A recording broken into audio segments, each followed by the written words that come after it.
Kumusta? Sila ng kotse. So yun, saan ka pa galing?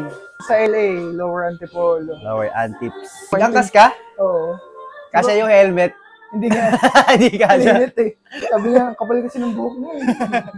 Grabe, no? Kailan nga natin ito ginawa? February. 2022. Oo, February 2022. 2 years na. Hmm. Mag-February na eh. Night. Grabe, no? Leon na Leon yung dati. Ilang piraso to? 77. 77. Hirap simulan nun. Sukal. Pair lang natin to, no? Deep cleanse. Ano mo kung dapat na siya i-cleanse? Kasi hindi ako nag-cleanse nung huli, nung nag-repair tayo last year. Bagay na bagay sa'yo yung dreads. Ano sabi ng mga kasama ko sa dreads ko? Bagay naman daw, kaya lang, syempre, di sanay. Oo. Papraning sila pag nakikita yun. Sa iba rin yung texture ng buhok mo. 3A. Yung hair type ng buhok.